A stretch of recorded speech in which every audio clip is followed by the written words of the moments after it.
And this is a special edition of Erik Wait Whiskey Studies Live. I want to say Merry Christmas to everyone tuning in or watching on the replay. I want to thank you. Excuse me. Thank you very much for joining in with me. Gonna do a little bit of Talisker tonight. This is the Talisker 18-year-old. Duke McHale, thank you very much for tuning in. Jimmy Jazz, thanks for tuning in. The only Talisker in the house, the 10-year-old. Merry Christmas, Merry Christmas. So I've got some Christmas music playing in the background. I'm going to turn it down just a little bit. But I'll keep it playing to make it festive.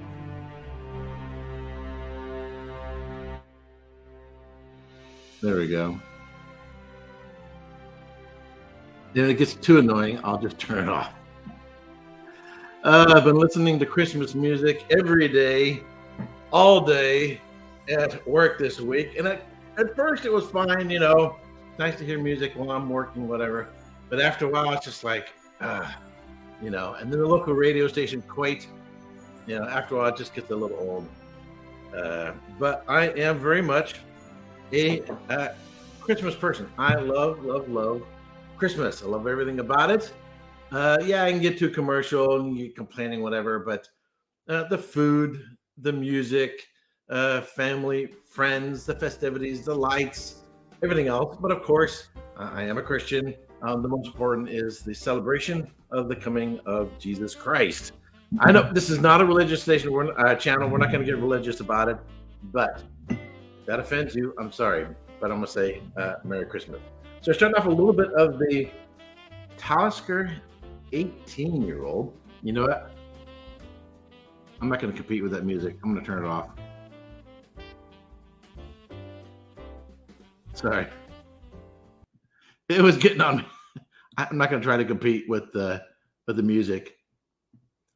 So, Grumpy Old Fart, how you doing, man? M. Hammer, how you doing? Fernando, how you doing?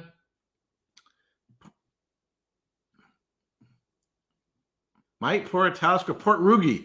You know, it's funny. So I've got the Talisker 10, 57 North, which has been discontinued. I just did the Talisker Storm, the second different bottling, which I wasn't well thrilled with. This is the Amoroso, the 18-year-old, which I've already reviewed. And I've not seen that one around. It's in the notes in the history of Talisker Distillery, but I've not had the one, and I heard that it's actually pretty good. So I'd like to have a little of that. Wassailing refers to the tradition of singing and drinking to the health of orchard trees. Okay, there you go. So let me tell you a little bit about Talisker 18-year-old. Share with you my notes, and then I'm gonna do a little bit of reading from a book on Talisker Distillery. And then we'll have a quiz, and then I'm going to get into the Distiller's Edition Amoroso cask, and then I'll tell you which I prefer out of all the Talisker whiskeys that I've had. All right, so here's notes on the 18-year-old. Talisker 18-year-old is from the Isle of Skye. It's aged at least 18 years in ex-bourbon and ex-sherry casks. It's bottled at 45.8% alcohol by volume.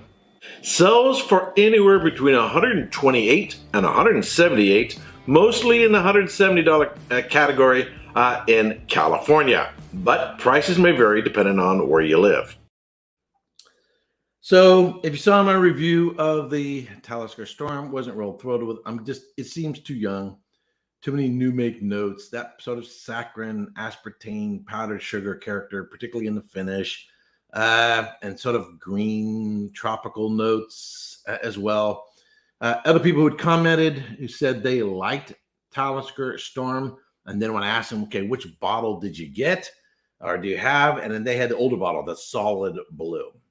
So not real thrilled with that one. It's comparable to, and if you like these other whiskeys, you might like that one. Lagavulin 8-year-old, new makey character on that one. The Wee Beastie, particularly when it's first opened. Ardbeg 5-year-old Wee Beastie. And the Kilchoman Mackier Bay. I get those characteristics on that whiskey as well. Not a real fan of that character. Some people like it, some people don't. And that's why it makes it a little challenging to score it. How much of it is in terms of is it well made, that you can objectively recognize the quality of the production of the whiskey, and how much of that is personal preference. So is it well made? Yes. I mean, I commented how I liked the development on it, that it had a good development, it had good transitions, everything else. It was just the finish, and it was killing it for me. And so I think it's well made. I just think they made a poor decision to release it as is. And that's why I gave it an 82. This 18-year-old, though, is very, very, very nice. Wow. Now, in case you didn't see that video,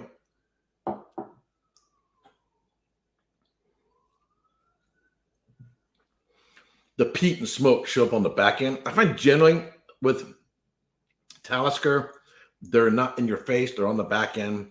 It starts off with maybe dried peach and pear, a little bit of pineapple, real nice vanillas, a little bit of caramel. There's a slight saltiness there on the back end.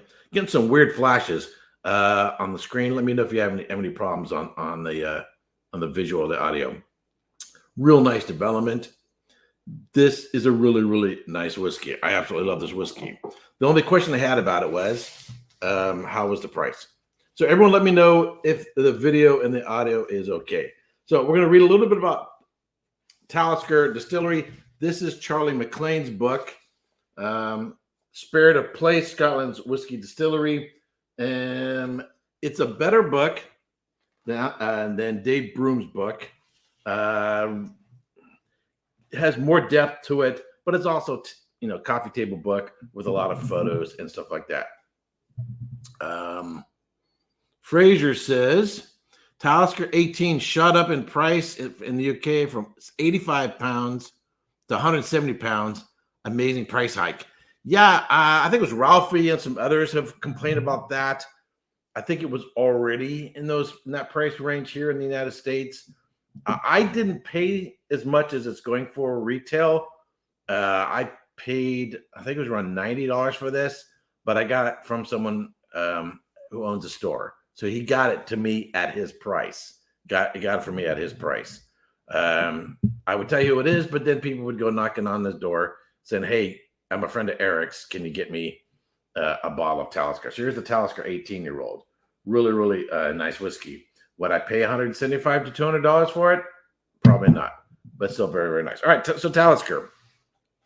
This chapter is subtitled Maritime with Spice and Smoke. Of course, their motto is Made by the Sea, but we're going to find something funny about that here in just a minute. All right, so in 1880, if you're not taking notes, you might want to because we had a quiz coming up. The Scottish author Robert Louis Stevenson wrote a poem entitled The Scotsman Return from Abroad, which included a reference to his much missed malts. Now, this is Old English. I'm probably not going to pronounce this correctly, and I definitely don't have a nice Scottish accent, so I apologize, but here we go. At last across the weary farm, frae far outlandish parts I came. On ilka side o' me I fand fresh tokens of my native land. But mostly the blood o' Scots, frae Middenkirk to John O'Groats, the king of drinks, as I conceive it, Talisker, Islay, and Glenlivet. If you understood any of that, God bless you. I even just reading it, I know my pronunciation probably is bad, but anyway. So Robert Louis Stevenson made a reference to Talisker Distillery. Talisker was no doubt happy to have among the writer's favorites, but it had a difficult history since its founding in 1830. So we're doing a little bedtime or fireside storytelling about Talisker Distillery. 'Twas the night before Christmas, and all through the house Not a distillery. It was stirring, not even a mouse. I don't know. I got to work it in there somewhere. The only distillery on the Isle of Skye, it was set up by the brothers Hugh and Kenneth Macaskill, who had arrived on Skye 5 years earlier from the small island of Eigg, E-I-G-G, some 80 miles south of Skye. Take another wee sip.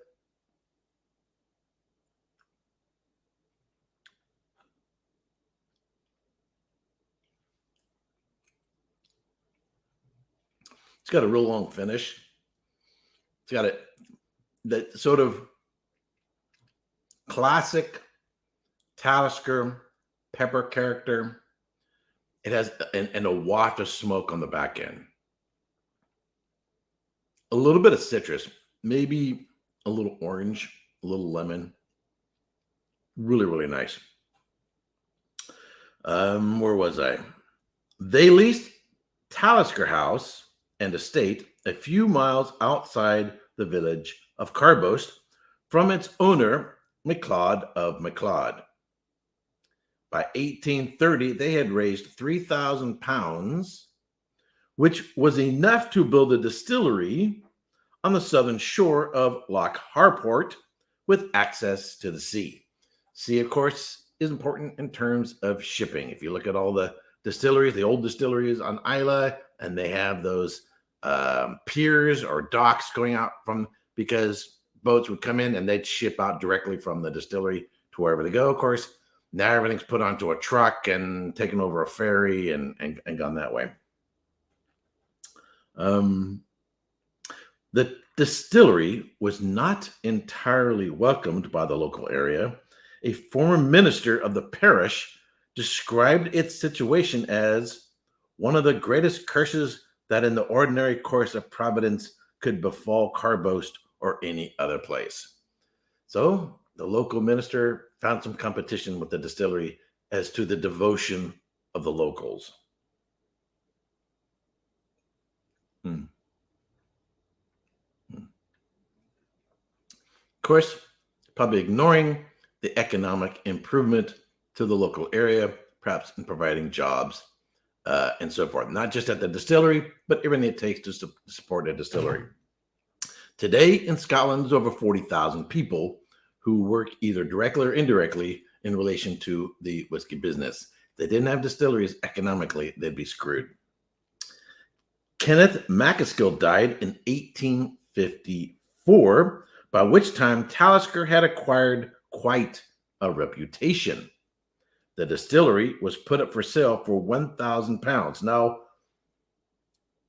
they had raised £3,000 to get the distillery started, and then they end up selling it for £1,000. So they're going. I mean, so it's at a loss. They're selling at a loss. A knockdown price that reflected. Excuse me. Here's some very nice pictures. Very nice pictures. So if you're looking for a nice whiskey coffee table book, I highly recommend this one. Probably available through Amazon. I'm sure that's where I got it from.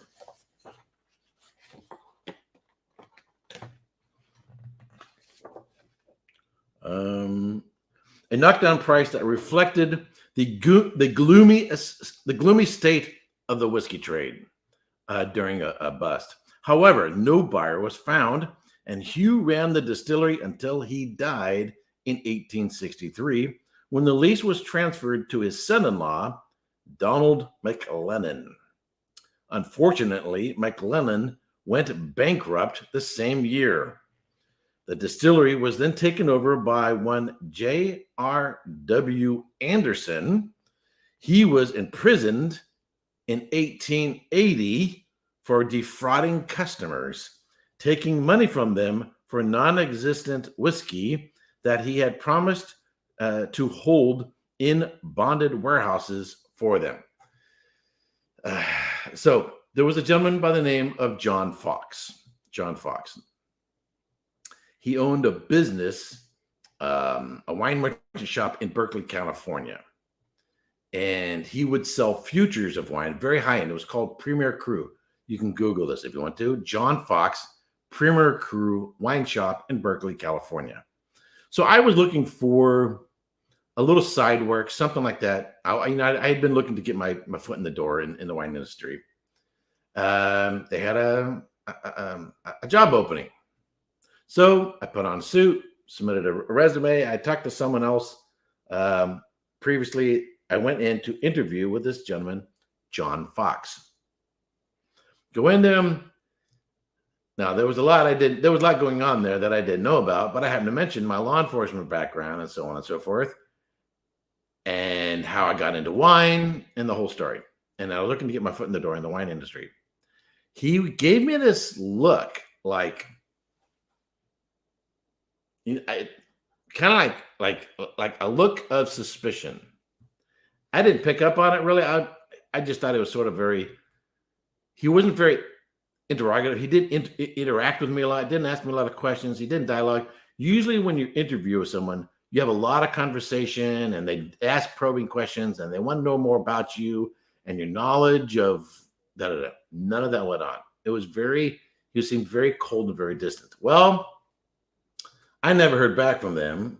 Probably about 6 months after that, you can Google this, John Fox, owner of Premier Cru. He ends up getting convicted for this very same thing. He was selling bottles of wine that he did not own, essentially running a Ponzi scheme in which he was selling more than what he had. And eventually that's going to catch up with you because eventually someone's going to get tired of waiting for their bottles and you just can't. Okay, so you sold a bottle or cask to John, but you don't have that cask. And when you do get a cask, the one that you promised to John and you give to him is actually one that you had sold to Bob. Now you owe Bob. Okay. But the one you were supposed to have given to Bob, you gave to John because you owed him one. And the more you keep doing this, the more you have to keep shuffling the deck to try to get something into place. So some people are getting the stuff, some people are not, some people are waiting for a long time, right? And eventually it's going to catch up with it because it's just going to build and build and build. So John Fox was living a very luxurious lifestyle and eventually caught up with him and he got like 20 years in prison, 20 years in prison. And the guy wasn't young, which means he's basically spending the rest of his life in a federal prison. So this guy, John R.W., did the same thing, basically did the same thing, except he did it with casks rather than bottles. Alrighty. How someone thinks they're actually, yeah, this is a good scheme. This will work. I think I'll be able to pull this off. I don't understand. You got to be super short-sighted to think you could really pull this off. Unless you do it for a long period of time, get a bunch of money, and then you flee the country and take your money with you. That's the only way you'd be able to pull it off. All right. The new owners were men of substance. Alexander Grigor Allen. So Alexander Grigor Allen, solicitor and part owner of Glen Lassie Distillery, and Roderick Kemp. Roderick Kemp. Remember that name? Wine and spirits merchant in Aberdeen. Let me take a little sip because I'm getting a little bit of dry here.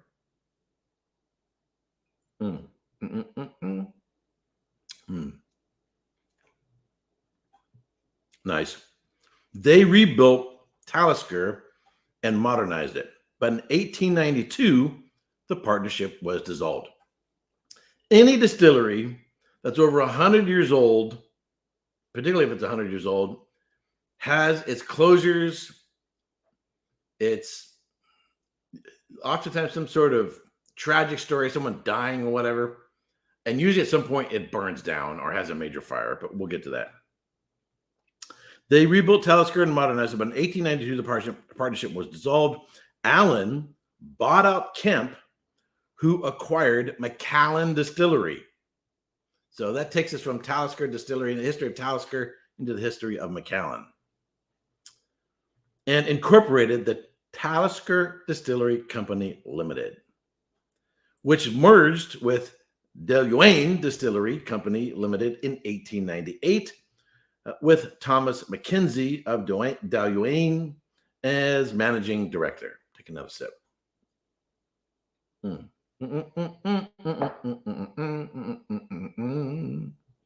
Alrighty. On Mackenzie's death in 1916, the majority of the shares in Valuing Talisker were acquired by the Big Three.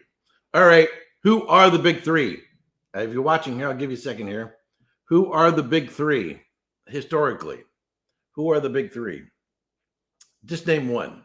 Can you name one of the Big Three? One of the Big Three. If you name one of the Big Three, I'll give you a prize. And I will wait. DCL, Fraser Thistle. Yes, DCL, right. So Fraser, Diageo, DCL. Well, Fraser got it first. Grumpy Old Fart got a Walker. All right. So send me an email. I'm going to give you my email address.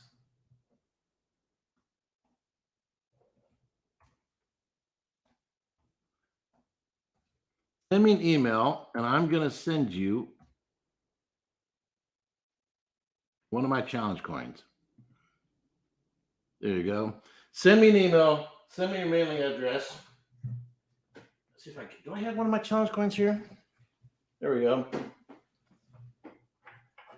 Send me a mailing address, and I'll send you one of my challenge coins. Dun-dun-dun-dun-dun, dun-dun-dun-dun-dun. One of my challenge coins, the bearded version. So, yeah, Fraser, send me your mailing address, and I'll put one in the mail. Where was I? Yep, the Big Three: Dewar's, Walkers, and Buchanan's. With DCL and with these companies, excuse me. So Dewar's, Walkers, and Buchanan's. Dewar's, Walkers, and Buchanan's. And then when these companies amalgamated in 1935, Talisker joined DCL. Then it just became DCL, which of course later on DCL became Diageo. Getting a little warm here. The still house was destroyed by fire in 1960. I want to go back through the history. Well, I have to do this anyway in studying for tests. Go back and study the history and just make a list of every distillery that had a fire, when it had a fire, and whether it burned down or just had a major fire. So if you go visit distilleries, and if it's in operation, so during the summertime, they can shut down for a while for cleaning and whatever else, and so sometimes have more freedom to take pictures. They don't want the open flame. However, sometimes some distilleries, when you do a tour, they don't want you using, particularly when I think it was one of the Panasonic cell phones that had a problem with potentially causing fires, so they don't want you using any cell phone. So unfortunately, some distilleries, when you're doing a tour, you can't take pictures. And it's because of this very reason. They do not want to cause a fire. All right. The still house was destroyed in fire in 1960, and this led to a major rebuilding program over the following 2 years. Although Talisker's 5 oddly shaped stills were copied exactly so as not to change the uniquely spicy flavor of the spirit. I'm going to try to show it to you. They have a picture of it in this book, and I had a picture of it in. I could have sworn they had a picture of it in this book. No, maybe it was in my video. No, it's in my video. It kind of, the line arm kind of does this weird thing like this. Today, the majority of the whiskey goes into blends. The majority of the whiskey goes into blends. It is a key component in Johnnie Walker Red Label, which I'm not, and most of us aren't, which is really a whiskey for putting into cocktails. It's not one you're necessarily going to drink straight. The world's best-selling scotch. Is it really the best-selling scotch? Maybe. I think Johnnie Walker Red goes for about 15 to 17 bucks. But a small amount has always been released as a single malt, and the make's fame and popularity spread when it was chosen by United Distillers, now Diageo, to represent the island style of the classic malts selection. Let's see. So here's one of the things I think about. If you think about Cardew, Glenkinchie, Kilhoman, Talisker, these are distilleries owned by Diageo that a large percentage, not the majority, goes into blended whiskeys, particularly the Johnny Walker. Is if you're creating a whiskey with the mindset of it going into a blend, then a lot of the times you're not really thinking about the whole profile of the spirit. You're just thinking about these certain characteristics, these certain traits from that particular whiskey that you want to go into a blend. It's very similar to a Bordeaux blend, a Claret, in which you're going to use Cabernet Sauvignon, Merlot, Cabernet Franc, Petit Verdot, Carmenere, Malbec, or some of these to create a profile of a wine. While I like, a lot of 100% Cabernet Sauvignons, usually, particularly say Napa Valley Cabernet Sauvignon, are not 100% Cabernet Sauvignon. They will put 10% Merlot in it. They'll put a little bit of Petit Verdot in it, because if it was just only 100% Cabernet Sauvignon, it can be missing something slightly in the profile. So they want to bring in some Merlot to soften the tannins, to give a little cherry note, bring in maybe a little bit of Petit Verdot to give it a floral note, and so on and so forth. Maybe to fill in the mid palate. So just as you, even though it's called a Cabernet Sauvignon, it doesn't have to be 100% Cabernet Sauvignon. It can be 70% Cabernet Sauvignon and still call it a Cabernet Sauvignon. So there are a lot of California Sauvignons that are actually more of a Bordeaux blend. I know I'm talking about wine. Let's finish this one. But the same principle. The same principle. Hey, how you doing? You can always watch the replay. I think it also goes into Johnny Walker Green. Oh, it probably does. The Johnny Walker Green is a blended malt, so it very well could. I've tasted Johnny Walker Green. I've never had a bottle of it because I haven't spent a whole lot of time on blends, but I will sometime down the road in the future. Alrighty. So Talisker's water source.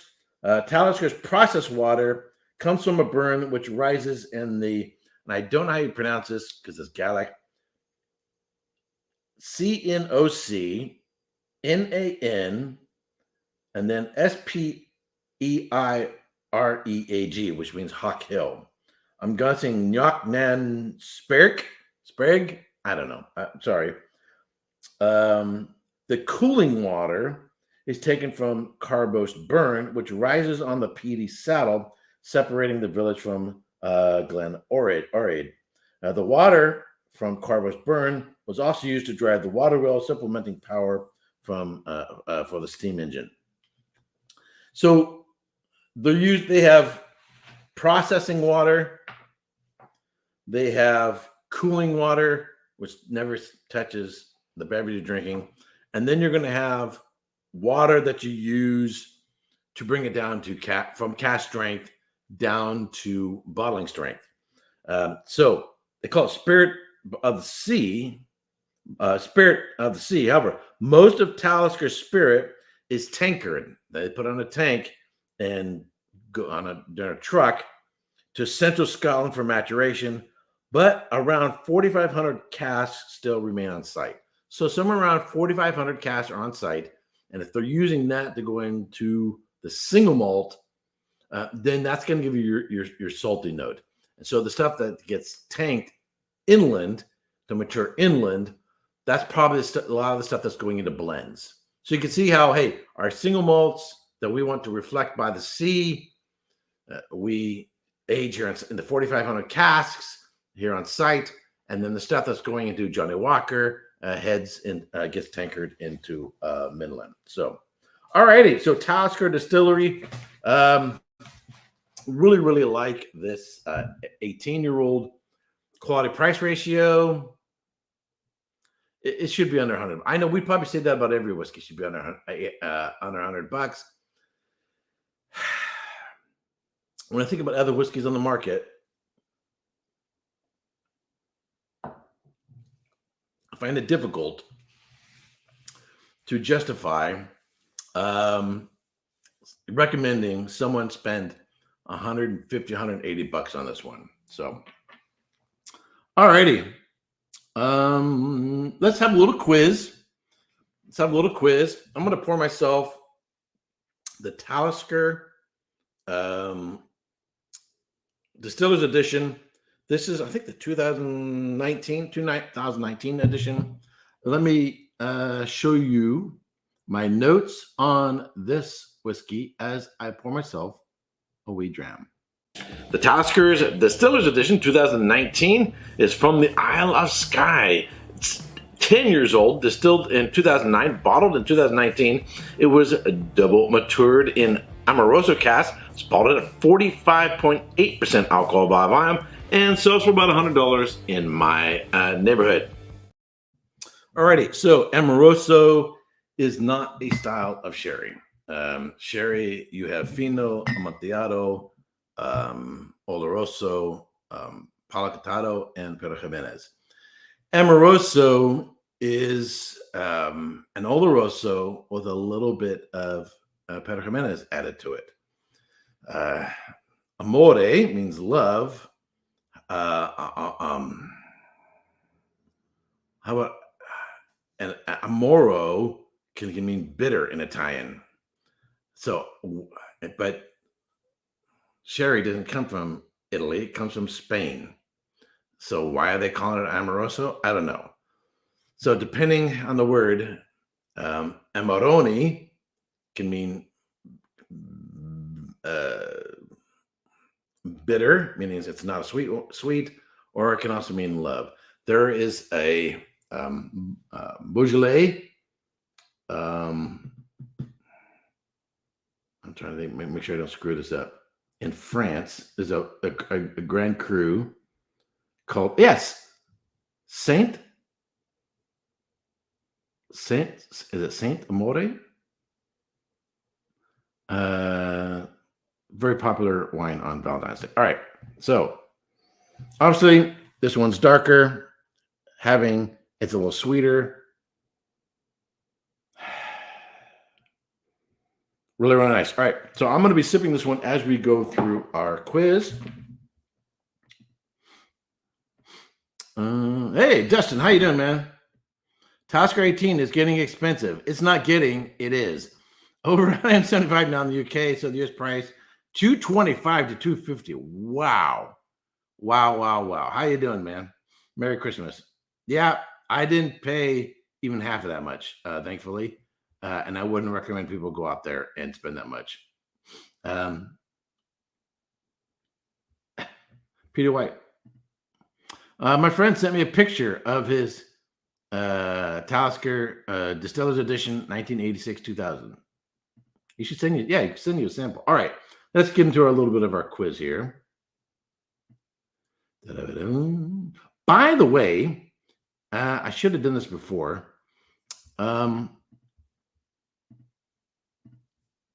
I am going live tomorrow on Christmas. On Christmas. I meant to do this earlier and I forgot. I have another channel, which, well, of course, I have that wine treat channel. What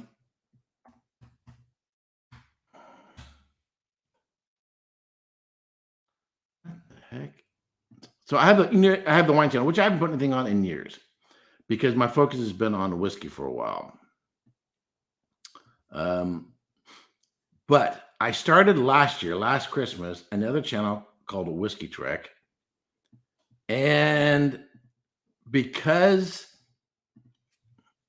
my studies and Erik Wait whiskey studies take precedence or take priority, I haven't been really, here we go, posting a lot to it. But I will be going live tomorrow. Oops. You know what? Hold on. Give me a second.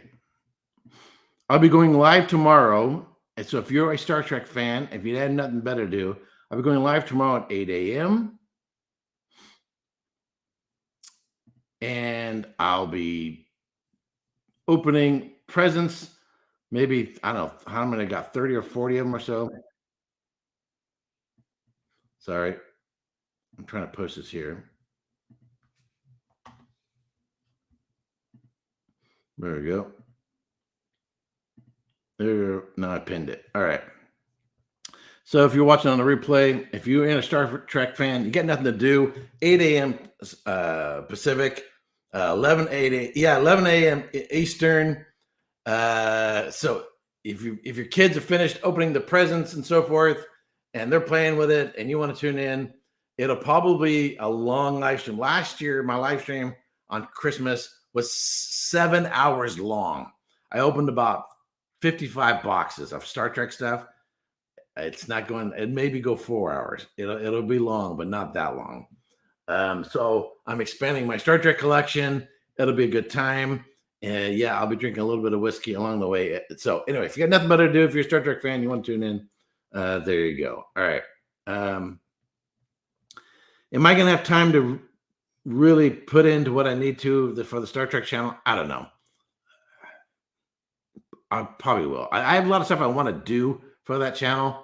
I just don't know if I have the time for. All right, let's get back to what we're supposed to be doing. All right. Enough about Star Trek. Let's get back into whiskey studies. All righty. Question number 1. I only have like 6 questions. Talisker Distillery is located in the town of A, Macaskill, B, Minginish, C, Carboast, or D, the town of Talisker. Where is Talisker Distillery located? Fraser says C, Carboast. So usually I require you to having watched a video from earlier in the week, but I didn't. We ran over this.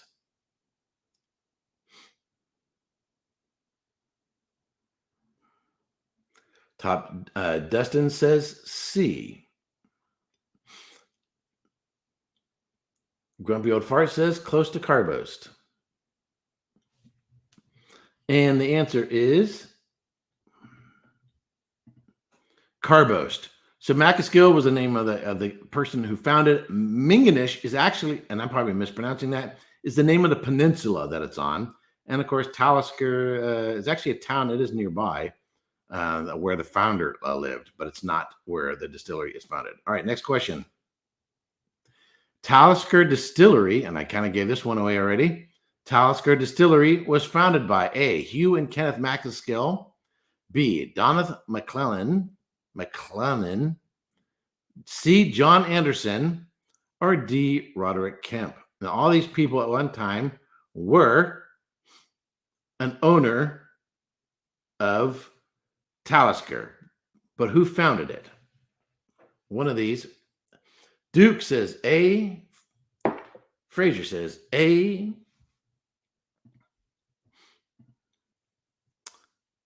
And the answer is Grumpy Old Fart says A. And the answer is Hugh and Kenneth Macaskill. John Anderson's the one who I think it was sold the fake cask. Roderick Kemp was the one who sold his share and went off to buy Macallan. Take a wee sniff.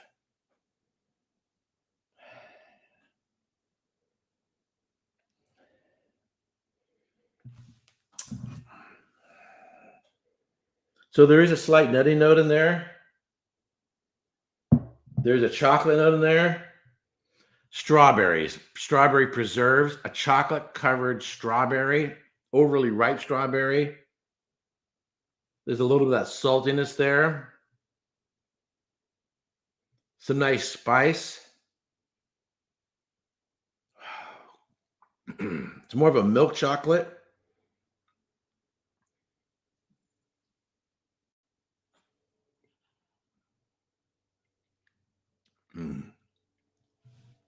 Wow.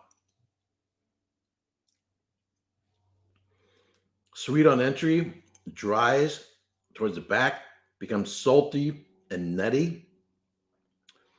Just as on the nose, there's a rich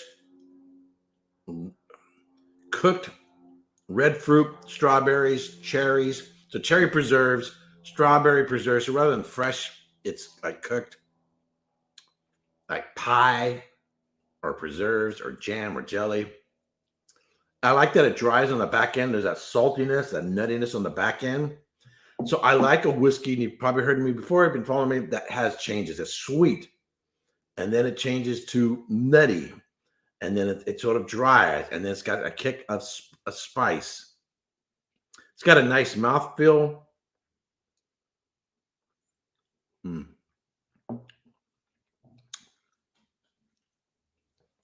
The 18-year-old might be more of a before dinner whiskey, and this one might be more of an after dinner whiskey when you want something sweet. The peat is very subtle. I would say the smoky, if you want more of a smoky presence, the Talisker 18 has more of a smoky presence because of everything that's going on with the sherry cask, with the distiller's edition. The smoke is much more subdued along with the rest of the flavors. All right, let's get back into our quiz. Next. Talisker Distillery was founded in A, 1790, B, 1810, C, 1820, or D, 1830. So when was Talisker Distillery founded? Hey, Richie Z, how you doing, man? When was Talisker Distillery founded? 1790, 1810, 1820, or 1830? Grumpy Old Fart says D.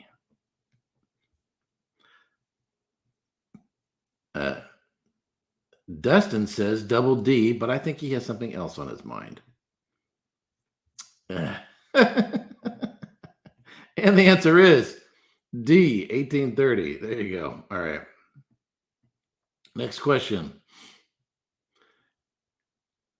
1879, John Anderson, the owner, went to prison for A, tax evasion, B, bootlegging, C, selling non-existent casks, or D, illicit distilling. Why? Yeah. Double D for the win. Why did John Anderson go to prison? Tax evasion, bootlegging, selling non-existent casks, or D, illicit distilling?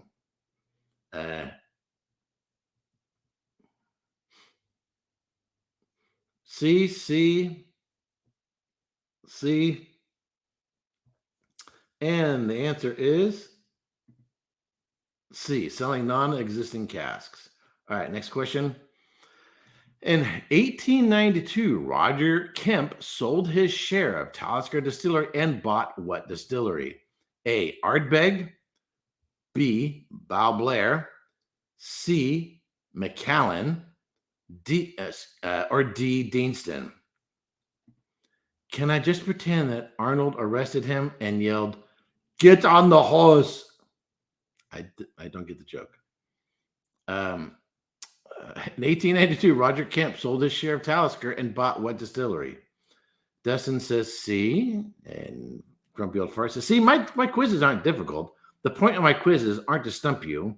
It's to reinforce what we already covered, either in a video or as I just read from a book this evening. That's the purposes. So you'll remember it because you see this picture. This picture might pop in your head, and you'll remember this answer. And the answer is C, Macallan Distillery. All right. I think this is our final. Nope, we got a couple more questions. In 1928, Talisker Distillery ceased doing what? Now, this was not in this book. This answer, it did not come from what I just read. However, it is in the video in my review of Talisker Storm. So this came from that video. In 1928, Talisker Distillery ceased doing what? A, malting their own barley. B, peating their barley. C, triple distilling, or they just ceased distilling altogether. Maybe because of a war or prohibition was coming on. What happened? Did they just stop malting their own barley? Because right now, only 8 distilleries out of the 142 in existence only peat their barley. So they just stopped. Which one did they do? Duke says C. Isn't it always D? Everyone stops distilling. Yes. Yeah. Well, that's a high potential. But was it in 1928? Was it in 1928? That's the issue. What did they quit doing in 1928? Yeah, so during Prohibition period, during First or Second World War, a lot of distilleries, or during the 1980s, some distilleries closed during the whiskey lock. And the answer is triple distilling. Triple distilling, yes. A lot of people don't know that. Talisker, like Auchentoshan, was once a triple distiller. I'm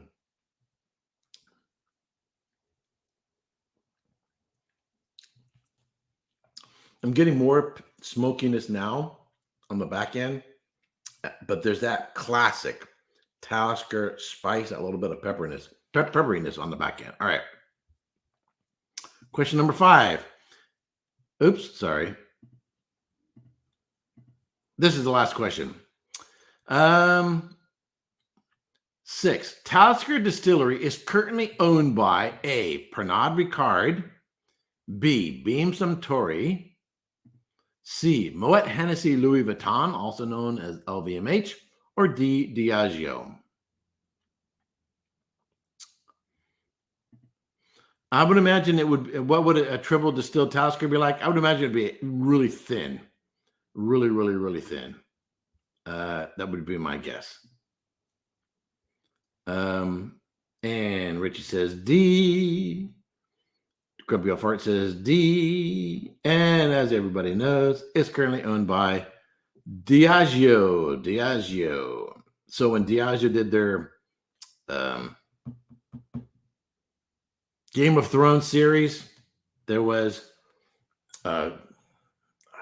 something Joy, House of something Joy, Glory Joy, or whatever the hell it was. I don't know whatever the hell it was. Talisker did, which actually you could pick up for like, I don't know, $20 or something like that when the bottom fell out of that whole series.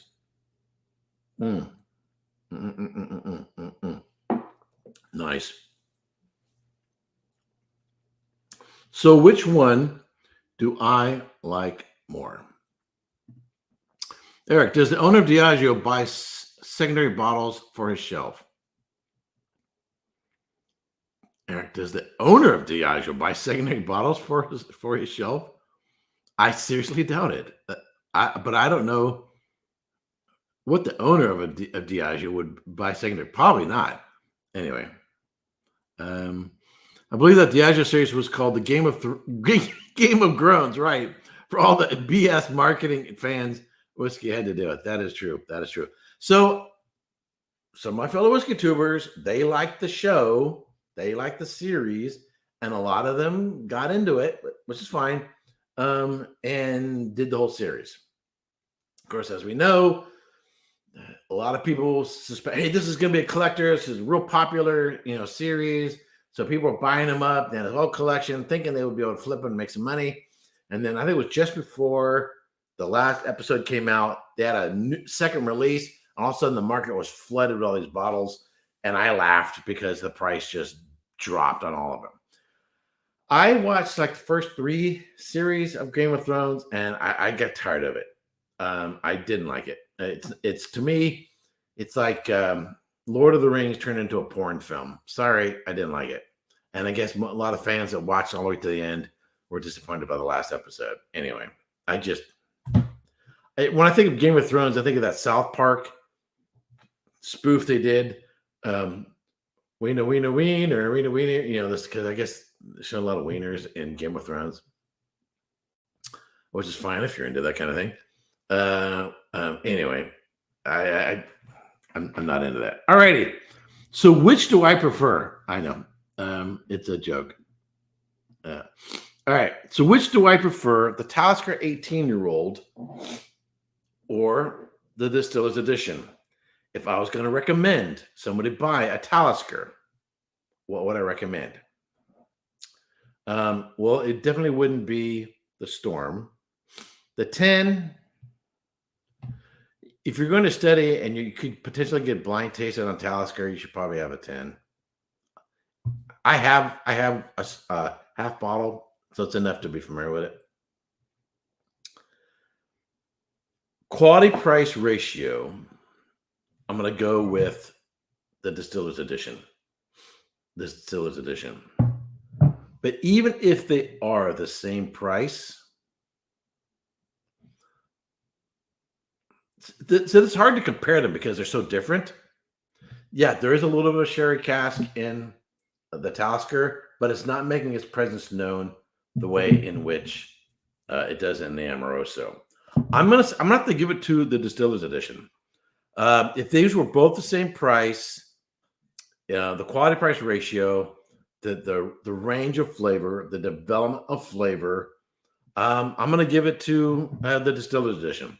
This is the one that I would recommend, even if they were the same price. All right, because so the prices, you could be, make you lean towards, but even if they were the same price, I would probably still go with this one. Talisker 10, first to get an idea, right? To understand the way in which they do, the way in which Talisker does peat, the way in which Talisker, that classic pepper note, definitely to understand Talisker that way. But in terms of just enjoying a dram of it, I'm gonna probably go with the Distiller's Edition. I have a Talisker Distiller's Edition. I think 2009 bottle. It's good, not so special that I think it's a special release. Glad it's relatively cheaper. Erik, isn't Oban an island distillery like Talisker? What? No. Is their Distiller Edition worth a buy? So I have an Oban Distiller's Edition. No, Oban is West Coast, Northern Highland, West Coast. I visited Oban Distillery on my way to Islay, but we started off in Edinburgh. We went to Deanston. When we went up around, we were going down the western coast. We stopped in Oban for lunch, and I visited the distillery. And then we further went down. Then we caught the ferry and took it over to Islay. Whoa. Okay, I'm glad I didn't break it. So this is an Oban Distiller's Edition. This is the 20. Is this which one is this one? 43%. I actually brought this one back from Scotland because I didn't know we could get it here. So this is 70 CL rather than 750 ml, 43%. What was the question again? Is it worth a buy? Hold on, let me grab a glass. I'll be right back. Since you ask, if you're going to buy an Oban, this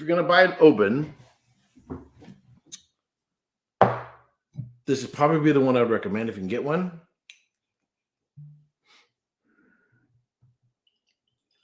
This was not planned, but I'm going to do. This is now there's different years. This is distilled in 2001, bottled in 2016. So this is the 2016 edition of Oban Distiller's Edition.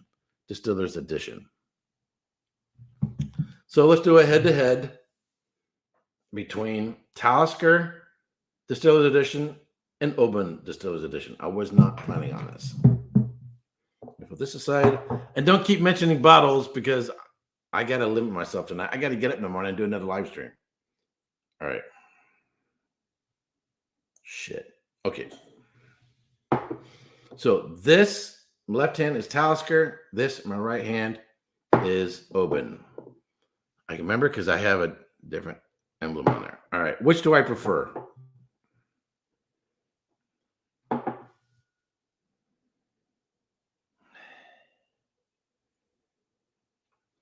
Funny. I don't have all the notes on this one. I'd have to look it up. It's double matured. It's at 43% ABV. I think it's seen some sherry cask. This is also at 45.8. So the Talisker has the advantage of a little more ABV. This done, it's spending a little bit of time and get some PX influence there. I think this is, I'm going from memory, I think this was bourbon and Oloroso sherry.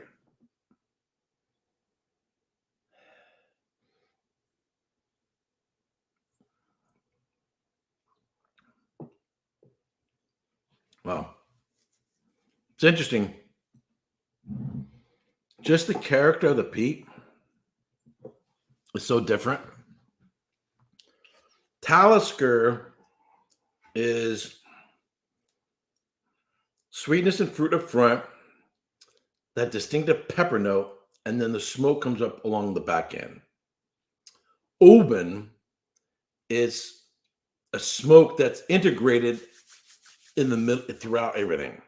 So you're getting the smoke up front, but it's not overshadowing anything from sherry casks. It's intermingled with it. So one comes up as a back end, whereas the other one is intermingled with it.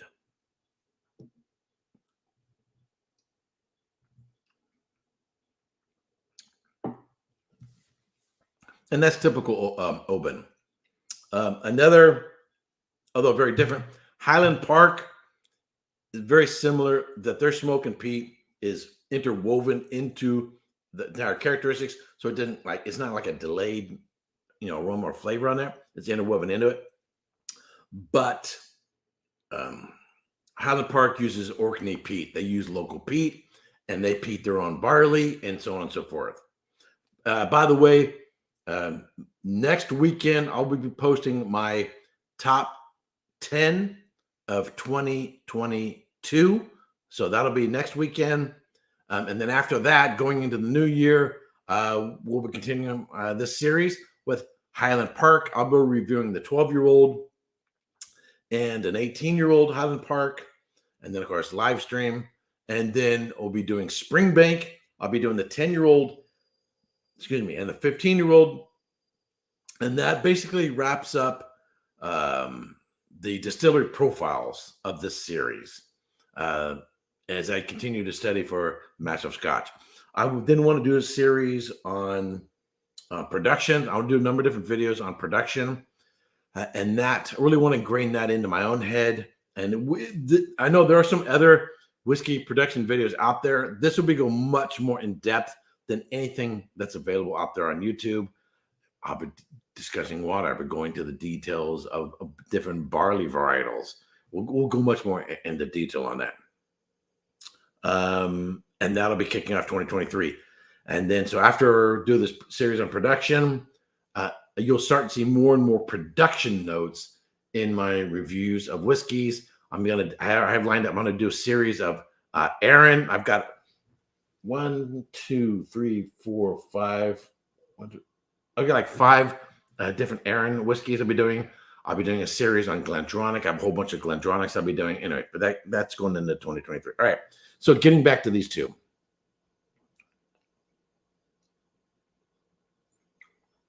I'm going to compare. I'm going to check on the prices real quick.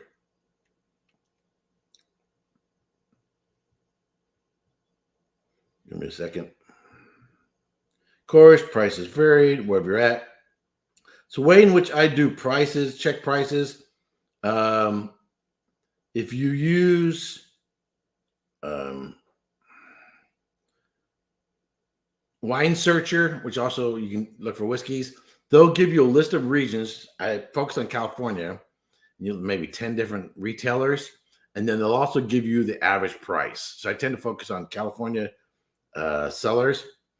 And then if I really want to know what is it locally, I look at the large chain stores and what they're currently selling it for to get an idea of what the prices are currently going for.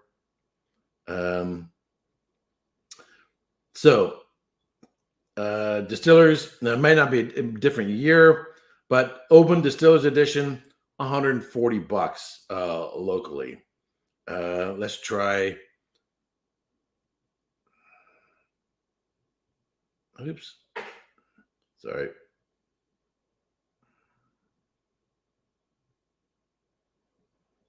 Talisker.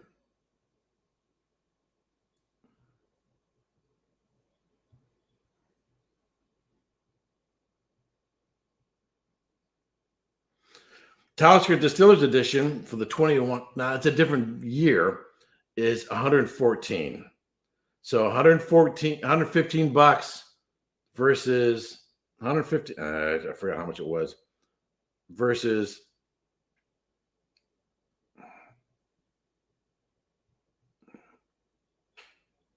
sorry. 115 versus 140. So again, the years are going to be different. There's some variances. So now 140, 115, 115. Of course, somewhere else, in some other market could be completely different. Forget the price. For the sake of argument, let's say they're the same price.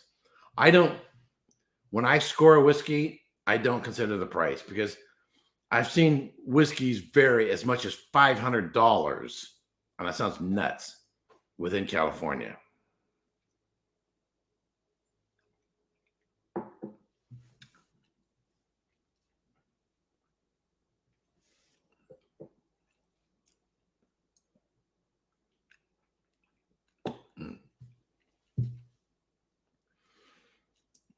Quality-wise, they're pretty on par. Similar sherry notes, similar fruit notes. The primer, the biggest difference, the Talisker has a little bit more oomph, a little bit more intensity to it. But they have similar, like, dry black fruit notes. The Talisker is a little sweeter, but the main difference is the way in which is the spice. There's a little that peppery kick on the back end, and there's a waft of smoke on the back end, whereas the Open is interwoven. I could see some people preferring the Open and some people preferring the Talisker. Me personally, wow, that's really hard. I'm probably going to go with the Talisker. It has a little bit more strength, a little more oomph. It doesn't seem as, I don't want to say weak. That's overly strong word. It just had more oomph to it, more intensity and flavor to it. A lot more variation. Oh yeah, this is it. A lot more variation front, the middle, and into the finish. The Open, for the most part, what you got the front, in the middle, and the finish is pretty much the same. It's all very good. But what you get in the front, the middle, and the finish is pretty much the same. Me personally, I like it. I like a change. I like that I can take a sip of something, whether it's a wine or whiskey, and after I've swallowed, I can sit there and go, I'm experiencing this. Now I'm experiencing this. Now I'm experiencing this. I like that. I like the transitions. It requires more attention. It's more thought provocative. It has better development. But these are both very, very, very, very good whiskeys. And if someone gave me either one of them, I'd be perfectly happy. These are very, very, very nice whiskeys. All righty. So we're a little bit. The Lagavulin Distiller editions are usually winners. I have one. I'm not going to go grab another one. I got to get up in the morning. I got to get up in the morning. In fact, it's now a little after 6 o'clock Pacific time for dinner.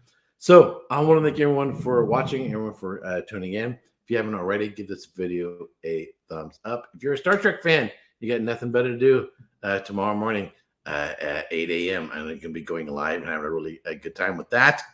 And we'll see you next time. Hope everyone has an absolutely fantastic Christmas.